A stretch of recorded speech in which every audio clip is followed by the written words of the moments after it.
Hi everyone. In today's Collecting 101, I'm going to show a little bit about how I manage my collection. I get a lot of questions about how do I know what games I have?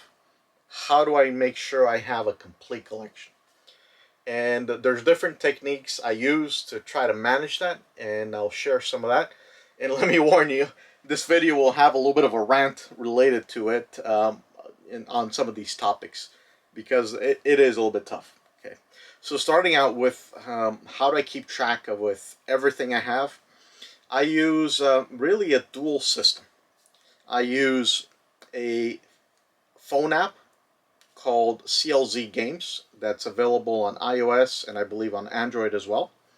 And it's a pretty neat software that lets you go and scan barcodes to add different games into it, and it'll pull information about the game, and even sometimes will link into YouTube videos of gameplay or reviews of the game. Pretty neat. Okay, but you could also do manual searches for titles, or you can manually add missing titles.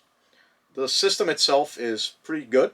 There's a couple. Well, they used to have an option where you bought the license for lifetime. Now I think it requires a subscription basis, but nonetheless, it's not that bad. It's pretty affordable. But I use that to catalog all the different games I have. It has some pros and cons to it. The pros is the library is pretty extensive of games.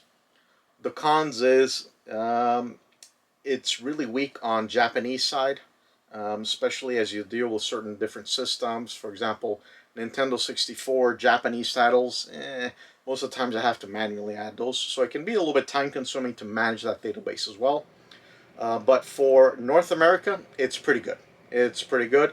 It has a lot of the titles. Again, just make sure that when you add them, you verify if it pulls the information automatically or if you need to manually edit.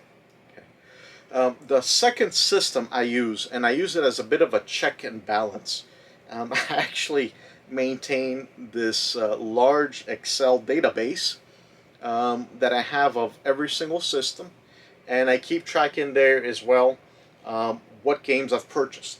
Okay, the reason I do that is the app is really good at telling you current inventory, but it's not really good for telling you what you're missing for a complete collection. So for that part, that's where I use this Excel file that I go through and manage and track then what I have versus what I'm missing and keep going through that. Now, here's the rant part that I warned you about the video. That Excel file and that database is a lot of work.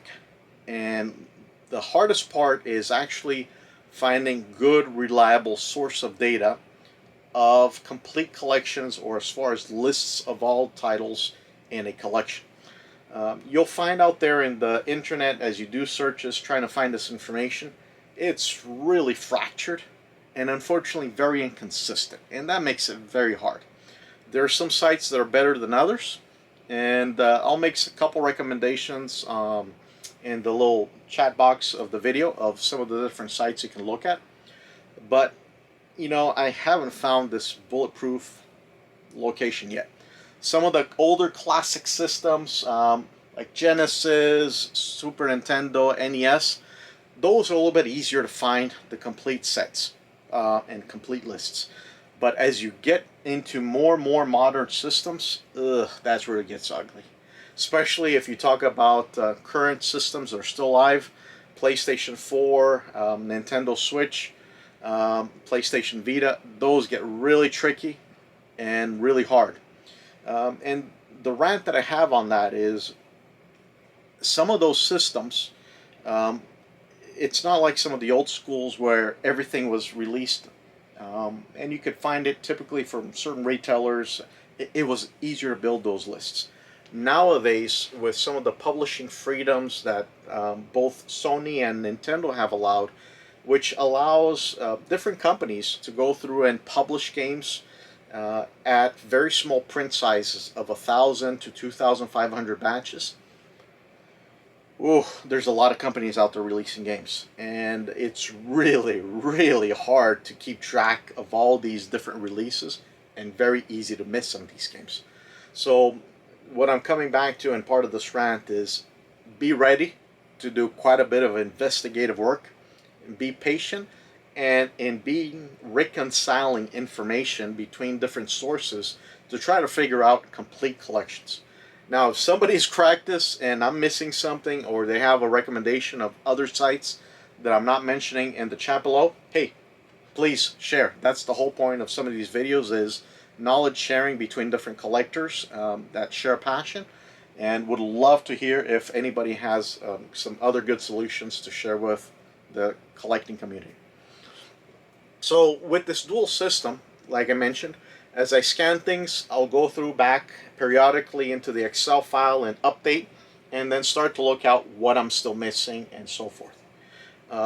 The cool thing between both of those, especially the app, you can go in there and catalog the condition of the item that you bought, whether it's complete, whether it's new, whether it's just a game, whether it has the manual, etc., which will allow you later on to go through and update or refresh your collection if you decide to make changes in your parameters. I hope you're able to get something out of this video, and it's able to help you a little bit with this collecting side. It is a bit tricky. Some of the apps that are out there, like CLZ Games that I referenced, they have an option that will tell you what games you're missing. But the reality is I haven't found those to be quite accurate yet. Especially, again, depending on where you want to go with your collection related to variants, it can be very, very tricky. What I mean by variants, and again, PlayStation 4 and PlayStation 3 games are great examples. It's you'll find out there where the original game was released, and then they released a Game of the Year edition. Now, sometimes a Game of the Year edition is really just the same game printed on the disc with a different label, and that's it. Sometimes, however, that Game of the Year edition has additional content, additional DLCs, or revisions to the game. So you got to think about those variants and what you want to collect. And some of the apps, they don't do a really good job at distinguishing variants, especially if they have different content or not, and telling you, hey, to really have a complete collection, you need to consider some of these variants. And again, that's where a lot of research and sharing from the community comes in. So again, be patient, be ready to spend some time in building up some of these lists and find out exactly what you're missing or what you want to buy. Okay. I hope this video is helpful, and again, I'd love to hear from the comments some of your thoughts and experiences and how you've managed some of your collections. Also, we have a Facebook group called Video Game Fans. Link at the bottom of the video as well. Please join us, and again, share your thoughts on how you're doing with managing these collections and how you're keeping track on some of this stuff. Hope you enjoyed the video. Thanks for watching.